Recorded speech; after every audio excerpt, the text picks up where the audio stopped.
Hey, and welcome back to our channel, Rolling with Ken and Eb. And today it is just me, Ebony. I want to talk to you really quick. I've been getting these therapy sessions, and I haven't had time to talk to you all.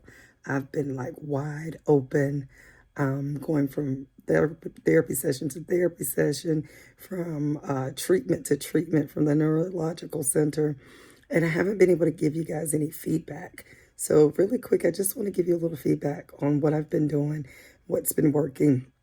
If you haven't watched any of the other videos, go back and look at them. I was diagnosed with Guillain-Barre Syndrome last year, February of 2024. It came about as a result of a combination, I think, I can't really say how it came about, but I can tell you how you can get it. It's been well known right now because there's so many suits going on about people who have had certain type of treatments to avoid getting sick, if you know what I'm talking about, from what started in 2019. And as a result, some of them are getting GBS. And so for me, that was not how I got GBS. You can get it, though, through that way I was just describing. Of course, I have to talk in codes because I do not in any way want to have this video not being able to be seen because it is informative. But you can also get it through vomiting so profusely from food poisoning. You can get it from pneumonia. You can get it possibly after having surgery. That could bring it on. So there are a lot of ways that you can get it. But what I want to tell you is how I'm treating it. For me, I had an acute case that landed me in the bed. As you can see behind me, I'm in my bed now. I've been bedridden for almost a year. I'm just getting to the place where I'm starting to relearn how to walk again. So I'll be soon to be able to be independent, hopefully here very soon. But it has been very challenging. And what came with that was so many things that you could not even begin to imagine. The very first issue that I had, what happens, let me go back, is I became paralyzed within like a day or two of being hospitalized because I couldn't feel my legs. And then I started not being able to feel my thighs. And I had gone back and forth to my doctor and back and forth to another doctor. And no one told me what was going on or knew what was going on, I guess. And so once I was hospitalized, a neurologist came into my room, diagnosed me with the Guillain-Barre Syndrome because I did not have any reflexes in my elbows or my knees, nothing whatsoever. You know how they take and hit your knee or your elbow with that little tiny thing? I don't know what it's called. It's got a little rubber piece on the end, or sometimes it's all the way silver. But in my case, my body did not respond to any of that. But the good news is I didn't have any breathing problems at that time. A lot of times people, their lungs and everything stops working properly, and they end up having to get like a tracheotomy so that they can breathe, or they're putting on a breathing machine. I do deal with lung issues now because I've been laying in the bed for so long, and because I ended up getting that dreadful thing that I was talking about from 2019. I ended up getting that and pneumonia, and I had a pulmonary embolism, which that's how a lot of people with Guillain-Barre syndrome die, is from having a pulmonary embolism and they don't know. Thank God, in my case, I found out. What it does to you is it weakens your muscles severely, and it gives you nerve damage to the point where I didn't realize when I was trying to swallow a pill when I was in the hospital, they kept like giving me a hard time because I couldn't swallow pills, and I didn't know why, but it was because my muscles were so weak, I couldn't even swallow a pill. So I had a hard time with that. I still to this day can't open up a bottle of water with my own might. Someone has to open it for me, and then I'm able to open it from there.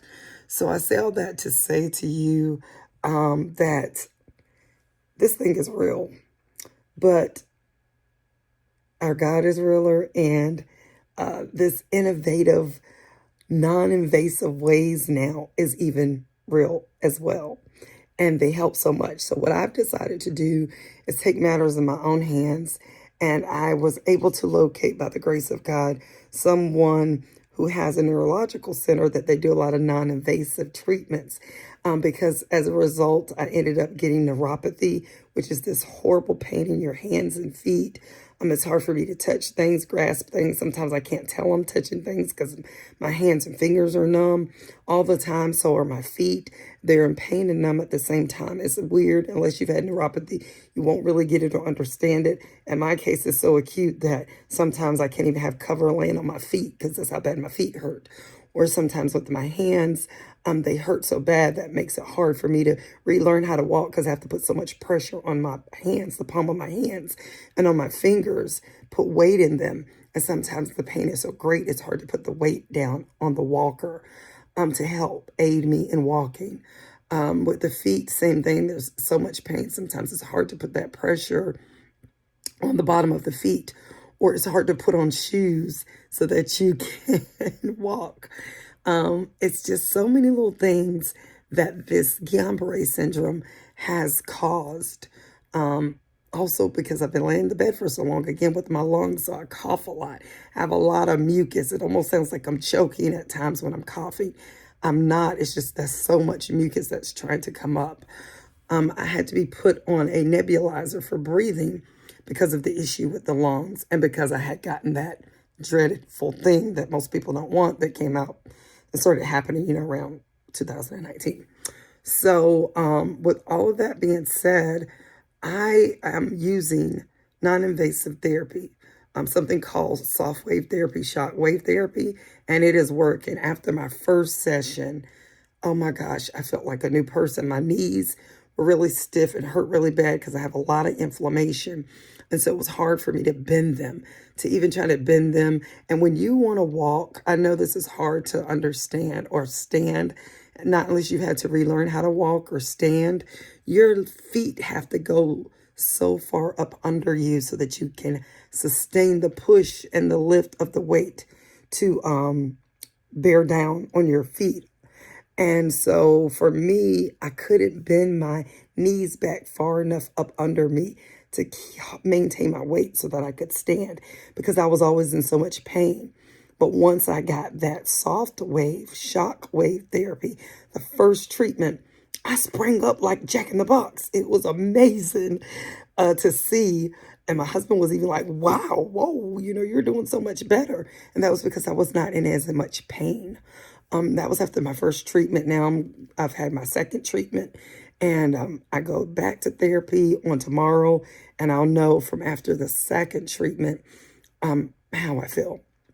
Also, I'm doing laser therapy. That's to help with the hands and the feet with the neuropathy, to hopefully get the feeling back in them the right way and to hopefully reduce a lot of the pain and the inflammation. There's a plethora of different non-invasive treatments that this center offers. It's just that it's so expensive and insurance doesn't cover it. So that's why I haven't tried everything yet. I'm doing it little by little within the budget that I currently have.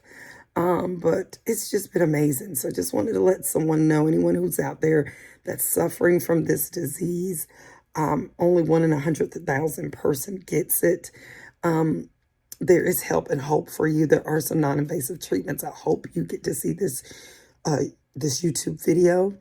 Also, I do have a handicap placard that I received sometime last year because, of course, I'm not able to walk and things like that and get me to and from places.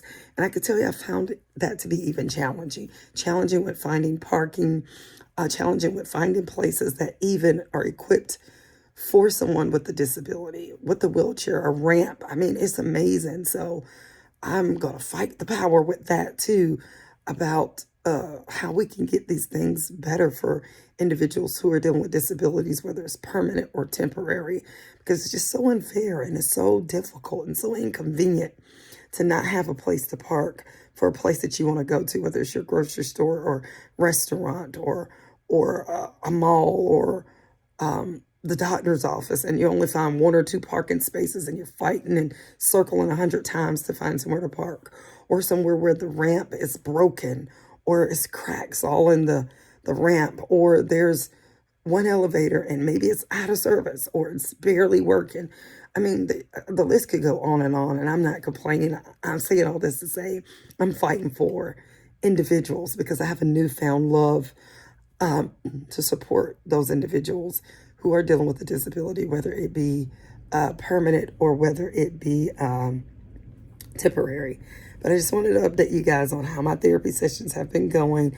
I'll put some inserts in here so I don't bore you to the moon with me just talking, so you can see the different type of therapies and what they are and what they're called.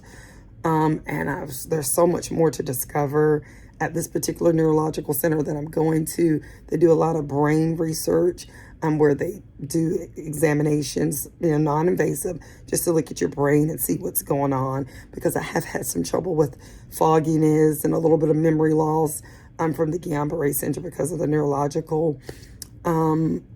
It's just a lot of things that can spin off from this thing. And the medication that they start you out on is insane. For me, it was like almost 15 prescriptions. And then I got all the way down to like where I'm at, like at 4 or 5 now. But I wouldn't wish this on my worst enemy. And I don't have a worst enemy. I don't think I have any enemies. Not because I'm so perfect, but just because God covers me. But also, I'm grateful that I did go through this, because it's given me a greater love, appreciation, gratitude for health, for those who don't have it, for those who are struggling with it. It's also given me more of a fight for what's right, for justice in the earth concerning situations like these or greater. It's also given me more information, more informative. I know way more than I used to know. It's brought me and my husband closer together. He's always been a wonderful, supportive husband, but even more so now when you have to have a spouse to take care of you. I'm talking about your hygiene and your way to get to and from restrooms and not able to get to and from restrooms. All that stuff my husband has managed and taken care of without any complaints or anything like that. So I'm very grateful. And he's learned a lot himself, and I'll let him tell his story. I won't tell his testimony, but yeah, just keep watching the videos. There's going to be more and more things that I'm going to find, more and more ways that I'm going to be able to help you all with learning more and more devices, more and more non-invasive ways that I'm going to try, things that will help my hands, my feet, my legs. Oh my gosh, they hurt so bad at the back of the calf. When I'm standing, it feels like Charlie horses. Several are in there because they like get on lock, because I might go a couple days before I'm standing and walking. Sometimes I'm just in that much pain I can't get out of the bed. Then there's most days that I'm able to get out of the bed, which I'm grateful for, but maybe I'm not standing or walking that day. So there's just a lot of different challenges that I want to help others who may be challenged in this way. But until the next time, I thank you so much for watching our channel. Thank you for subscribing. Thank you for sharing. If you are in the medical field, if you are a company or individual that offers help and support, definitely reach out. We want to know about you so that we can spread the word for other individuals. I do meet other people who are going through similar situations, and part of a couple of different groups concerning GBS, Guillain-Barre Syndrome. And so we share information and help each other out as much as we can. All right. Thanks for watching.